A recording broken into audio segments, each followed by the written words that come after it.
Little Keone sat quietly in his classroom in Nairobi, his head bowed as the sound of laughter filled the room. The children were pointing at his torn shoes, whispering and mocking him loudly. Some even called him names. What hurt him more was when his own teacher joined in, making a joke about how his shoes looked like they belonged in the trash. The class roared with laughter, and Keone's eyes filled with tears. He wanted to disappear. Just then, the classroom door burst open, and in walked his mother. She had overheard everything as she stood outside. Her eyes were filled with fire, and her steps were firm. The laughter stopped for a moment, but the smirks remained on the faces of the children and the teacher. Keone's mother walked straight to the teacher's desk and placed a large brown envelope. With a steady hand, she pulled out land documents and raised them for everyone to see. Her voice was calm but strong as she announced that she was the rightful owner of the land on which the new school building had been constructed. The entire class fell silent. The teacher's face turned pale, and the students froze in shock. Nobody could believe what they had just heard. Keone's torn shoes no longer mattered, because his mother had just shown the truth. Respect was earned not by what you wear, but by who you are. She hugged her son tightly, whispering, "You are not less than anyone, my child." The classroom, once full of cruel laughter, was now filled with silence and shame. It was a bright Sunday morning in Lagos, and the church was full of people dressed in their best clothes. Families smiled, children played,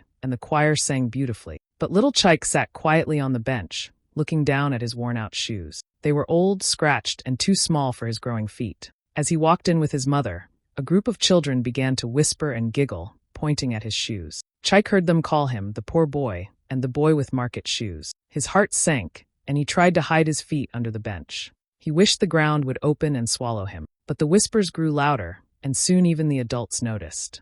Instead of stopping the mockery, the priest, who was supposed to guide and protect, looked at Chike and made a cruel joke about how even angels would refuse to wear shoes like his. The whole church burst into laughter. Chike's cheeks burned with shame, and tears filled his eyes. He could not understand why people cared so much about his shoes when they had all come to pray. Just then, the heavy wooden doors of the church opened wide. Everyone turned as Chike's mother stood tall, her face calm but full of strength. She walked slowly to the front, her heels clicking against the church floor. The laughter faded into silence.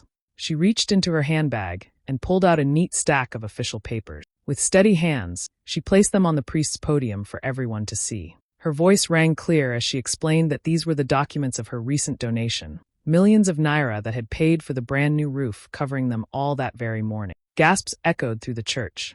The priest's smile vanished, replaced with shock and embarrassment. The children who had mocked Chike lowered their heads, unable to meet his eyes. Parents exchanged guilty looks, realizing how cruel they had been. Chike's mother then turned to the crowd and said softly but firmly, "Respect is not measured by the shoes on a child's feet. True worth comes from the heart, from kindness, and from what we choose to give." She bent down and hugged Chike tightly, wiping away his tears. For the first time that morning, he smiled. The same people who had laughed now began to clap, some even standing up in respect. The choir picked up a new song, not of mockery but of celebration. The atmosphere of shame was replaced by one of honor. That Sunday in Lagos, the lesson was clear. Never judge a child for what he wears, because you might not know the blessings his family carries. And from that day, whenever people looked at the roof of the church, they remembered the boy with the cheap shoes, whose mother gave them shelter and dignity.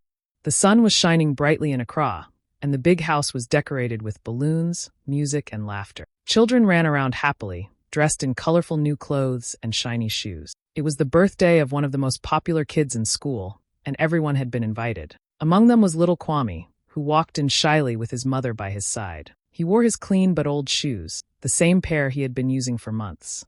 As soon as Kwame stepped into the yard, some children noticed his shoes and began to giggle. "Look at Kwame's shoes," one whispered. "They are so old." Another shouted, "Did he pick them from the dustbin?"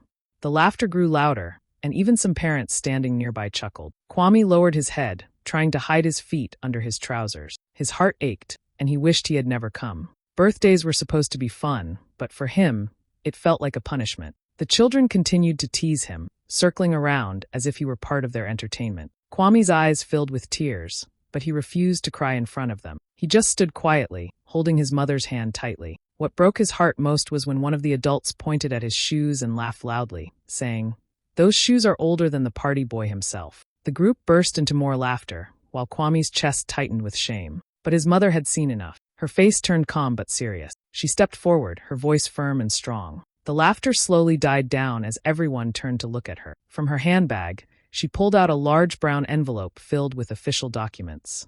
She opened them carefully and held them up high for everyone to see. "These," she said clearly, "are the property papers of this estate." A sudden silence fell over the yard. Parents looked at one another in disbelief, and the birthday child's parents froze in shock. The laughter that had filled the air just moments ago was gone. Kwame's mother continued, "This land, this house, this place where you are gathered to celebrate, it all belongs to my family." Her words struck the crowd like lightning. Gasps spread across the yard, and even the children stopped giggling, their mouths wide open. Kwame looked up at his mother with wide eyes, hardly believing what he had heard. Pride swelled in his chest, replacing the shame he had carried moments earlier. The same people who had mocked him now avoided his gaze, their faces red with embarrassment. The parents who had laughed quickly bowed their heads, realizing how cruel they had been to a little boy who had done nothing wrong. His mother knelt beside him, kissed his forehead, and whispered, "You are more valuable than anything they can ever see." Then she stood up, her presence commanding respect. One by one, people began to clap, and soon the whole party echoed with applause, not for the birthday child, but for Kwame and his mother. That day in Accra, everyone learned a powerful lesson. Never judge a child by his shoes, because you might be standing on the land that child already owned. And from that moment on, Kwame no longer felt small. He walked with his head held high, his old shoes shining brighter than all the new ones around him. The sun was blazing over Kampala, and the school football field was filled with noise, cheers, and excitement. Students crowded around, parents watched from the sidelines, and the whistle blew as the game began. Joel, a quiet boy with a big love for football, ran onto the field with his teammates.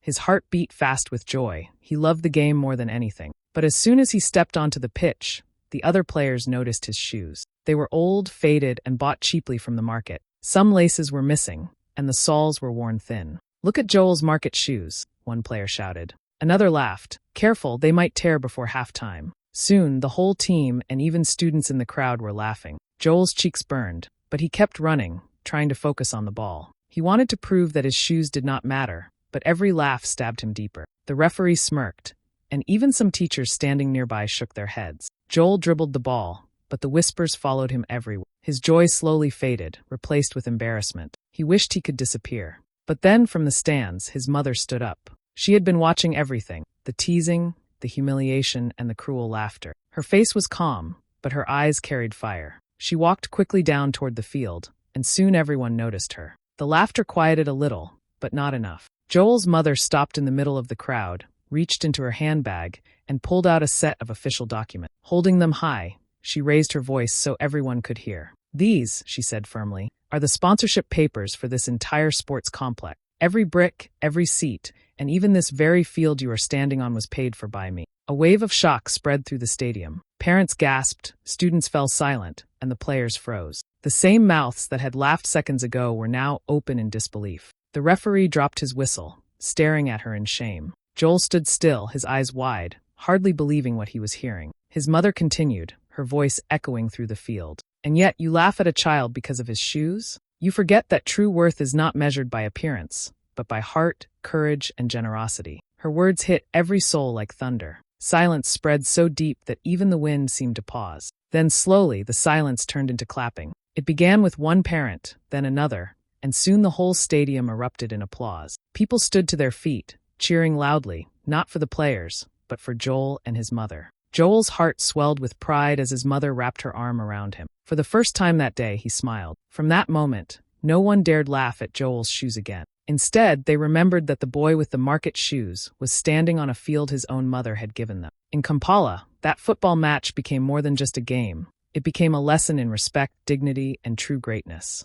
The market in Lusaka was alive with noise and color. Vendors shouted out their prices, women bargained loudly, and children ran between the stalls. In the middle of all this, little Tandy walked quietly, his head bowed. His shoes were so worn out that they were tied together with tape, and on one foot, the sole had already fallen off. Sometimes, when the tape slipped, he had to walk barefoot. As soon as the vendors noticed him, the whispers began. "Look at that boy's shoes," one laughed. Another shouted, "Maybe he came here to beg, not to buy." Soon more joined in. Some clapped their hands mockingly as Tandy passed by, while others told him to leave the market because he was too poor to be there. Their words cut him deeply. He wanted to disappear, but he had to stay close to his mother, who was buying a few things. The laughter grew louder, and even children in the market pointed at his taped shoes and giggled. Tandy's eyes filled with tears. He bent down to fix the tape on his shoe, but the crowd only laughed harder. His small hands trembled as he tried to hide his feet, but the mocking voices surrounded him like a storm. Then, the sound of footsteps changed everything. His mother walked forward, her face calm but her eyes burning with strength. She had seen it all, the laughter, the pointing fingers, the cruel jokes.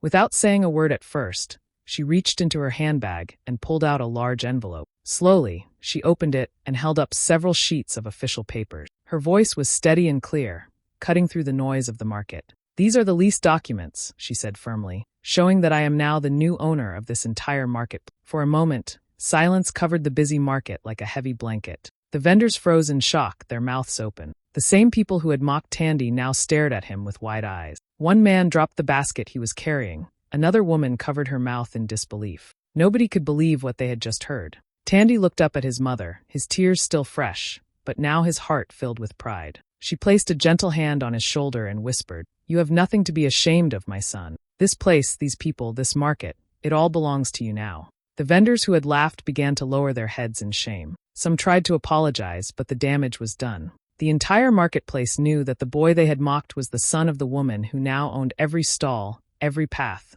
every corner of the place. Slowly, clapping began. It spread from one end of the market to the other until the whole place erupted with applause. Not the laughter of mockery this time, but the sound of respect and admiration. Tandy's old taped shoes no longer mattered, because everyone now saw the truth. That day in Lusaka, the market did not just change ownership, it became the stage for a powerful lesson. Respect is not about shoes or appearances. True worth is deeper, and sometimes the child you laugh at today is already walking on the ground his family owned. The evening breeze from the Indian Ocean carried a sweet scent of salt into the family house in Mombasa.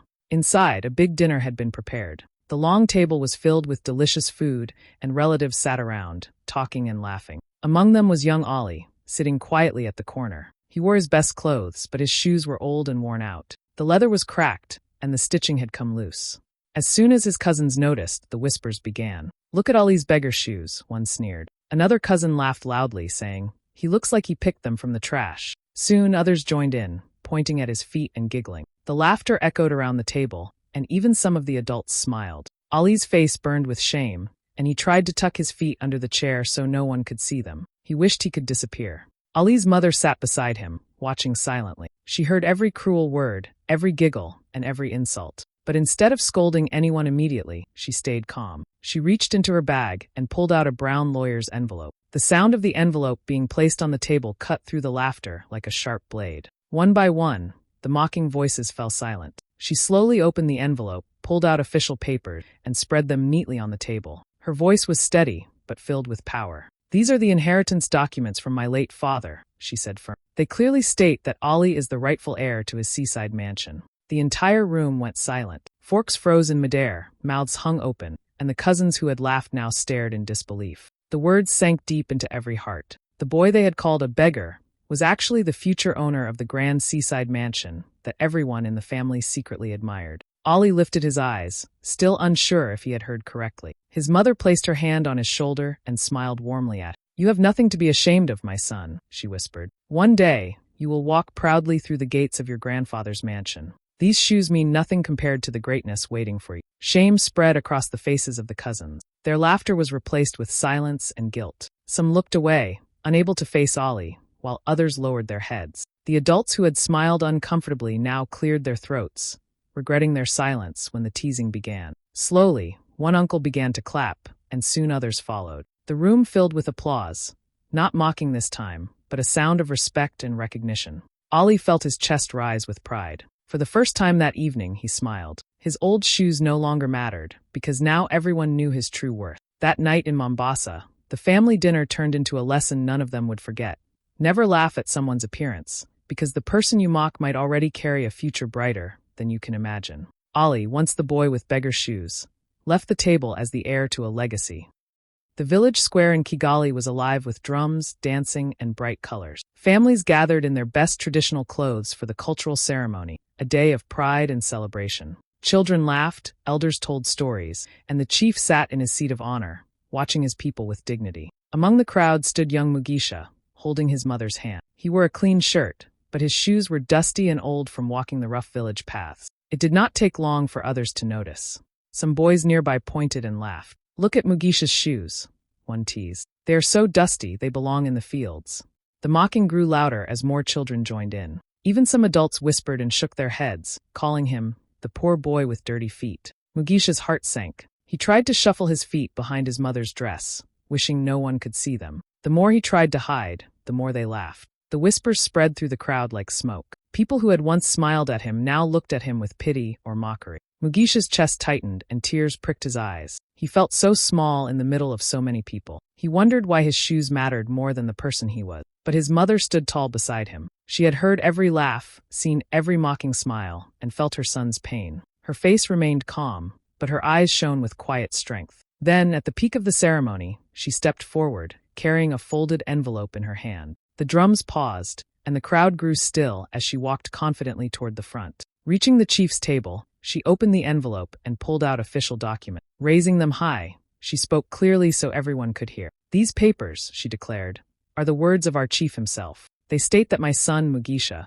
has been chosen as the heir to lead this village in the future." Gasps swept through the crowd. The same people who had laughed at his dusty shoes now stood frozen in disbelief. Children who had mocked him fell silent, their mouths open. Adults who had whispered lowered their heads in shame. The chief himself nodded in agreement, confirming the truth of her words. Mugisha blinked, hardly able to believe what he had heard. His mother turned to him, placed her hand on his shoulder, and whispered, "You are not small, my son. You are destined for greatness." Her words wrapped around him like a shield, chasing away every trace of shame. Slowly, clapping began, first from one elder, then another. Soon, the entire square erupted in applause. The drums started again, this time louder and prouder, as if celebrating Mugisha himself. The same villagers who had mocked him now cheered for him, their voices rising into the sky. That day in Kigali, the dusty shoes no longer mattered. What mattered was the truth. Mugisha was the chosen heir, the boy who would one day lead them all. And in that moment, silence had indeed spread like fire,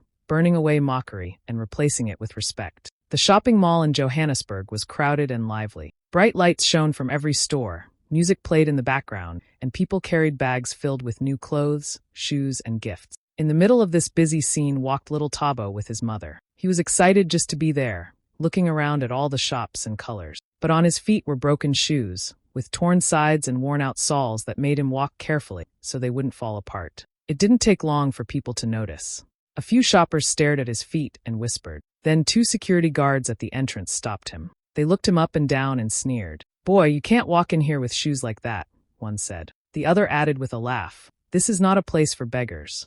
They moved as if to push him back outside. Shoppers nearby giggled, and some even shook their heads at Tabo as if he didn't belong there. Tabo's heart sank. He felt a lump in his throat and looked down at his shoes, wishing the ground would swallow him. He wanted to tell them he had every right to be there, but no words came out. The guards crossed their arms, waiting for his mother to turn and leave in shame. But instead, his mother stood tall and calm. She did not raise her voice or argue. She simply reached into her handbag and pulled out a large envelope. Slowly, she opened it and showed the guards and the crowd the official ownership papers. Her voice was steady and powerful as she said, "This mall, every shop, every wall, and every floor you stand on belongs to me." A heavy silence fell instantly. The guards' smirks vanished, replaced with wide eyes and trembling hands. Shoppers gasped in disbelief, and murmurs spread quickly through the crowd. "She owns them all," they whispered to each other. The guards lowered their heads, suddenly bowing in respect. The same people who had laughed now looked at Tabo with guilt and shame. Tabo stared at his mother in amazement, his sadness melting into pride. She placed her arm gently around him and whispered, "You have nothing to be ashamed of, my son. Broken shoes do not define you. You walk on ground that already belongs to you." The guards quickly stepped aside, apologizing as they bowed. The shoppers who had mocked now clapped, some even cheering. The whole mall echoed with respect instead of laughter. Tabo lifted his head proudly, his broken shoes carrying him with more strength than ever before. That day in Johannesburg, the lesson was unforgettable. Never judge someone by their shoes, because you may be standing in a place that already belongs to them. The boy who had been nearly thrown out walked through the mall with his mother, not as a beggar, but as the son of the true owner. The wedding feast in Addis Ababa was full of joy, music, and color. The long tables were decorated with flowers, the smell of roasted meat filled the air, and people laughed as they celebrated the happy couple. Children ran around the vineyard, playing in their shiny new clothes and polished shoes. In the middle of the crowd sat young Bekele with his mother. He wore his best outfit, but his shoes were old and faded, with the leather peeling at the sides. It did not take long for the children to notice. They began pointing and laughing, whispering loudly enough for others to hear. "Look at Bekele's poor shoes," one said with a smirk. Another shouted, "Did he come to a wedding or to beg?" Soon the laughter spread, and even a few adults chuckled quietly. Bekele's face turned red. He tried to hide his feet under the table, but the teasing grew louder, and the shame pressed down on him. His heart ached. He wanted to leave, but he couldn't. This was supposed to be a day of celebration. Tears pricked his eyes, and he looked down, wishing no one could see him. The vineyard echoed with laughter, but for Bekele, it felt like the cruelest sound in the world. Then his mother stood up. She had been silent all along, watching the scene with calm eyes. Now she walked to the center of the gathering, carrying a brown envelope in her hand. Her steps were steady, and the crowd grew quieter as she faced them. Without hesitation, she opened the envelope and pulled out a stack of official papers. Her voice was strong as she said, "These are inheritance documents from my late father. They prove that I am the rightful owner of this vineyard where you are all seated today." The laughter stopped instantly. Gasps spread through the crowd like a wave. Parents who had giggled looked at one another in shock. The children who had mocked Bekele froze, their mouths wide open. The bride and groom themselves turned in surprise, unable to believe what they had just heard. The vineyard, with all its beauty, its grapes, and its wealth, belonged to Bekele's family. Bekele lifted his head slowly, his eyes wide with amazement. His mother placed her hand on his shoulder and smiled warmly. "You have nothing to be ashamed of, my son," she whispered. "One day, this vineyard will be yours, and the same people who laugh today will stand in your shadow with respect." The crowd remained silent for a moment, heavy with guilt and astonishment. Then, little by little, clapping began. It spread across the vineyard until the whole wedding feast echoed with applause. Not for the couple this time, but for Bekele and his mother. That day in Addis Ababa, the wedding celebration turned into something more. It became a lesson to everyone present. Never laugh at a child for what he wears, because true wealth cannot always be seen. Bekele, once the boy mocked for his poor shoes, walked out of the feast as the heir to the land beneath their feet. The morning sun shone brightly over the school in Dakar as hundreds of students gathered for assembly. The courtyard was filled with noise, laughter, and chatter. Idrissa stood quietly in the line, his head bowed. His shoes were old and worn out, the soles almost gone. Some students noticed and began to whisper. Soon one bold voice shouted, "Look at Idrissa's cheap shoes." Laughter spread through the crowd like wildfire. Even a teacher chuckled and shook his head. Idrissa felt his chest tighten. He wished he could run away, but he stood frozen, his face hot with shame. Hundreds of eyes were on him, mocking him for something he could not change. The laughter grew louder, and he bit his lip to stop the tears. Just then, the sound of footsteps echoed across the courtyard. The laughter slowly faded as Idrissa's mother walked in. She carried a neat brown envelope in her hands, her face calm but filled with determination. She went straight to the front, stood beside her son, and opened the envelope. Holding up the papers high, she spoke with a clear, steady voice. "These are scholarship documents signed by the Minister of Education," announced. "My son Idrissa has been chosen to study abroad. He will be representing this school and this country with honor." The entire assembly fell silent. The students who had laughed stared in shock, their mouths open. Teachers shifted uncomfortably, realizing their mistake. Idrissa's eyes widened as his mother placed the papers in his hands and whispered, "You are destined for greatness, my son." Suddenly, applause broke out, spreading through the courtyard until it thundered. Idrissa stood tall, his old shoes no longer a symbol of shame, but of the journey that had led him to this moment. That day in Dakar, the boy with cheap shoes walked away as the student who would carry his country's pride abroad.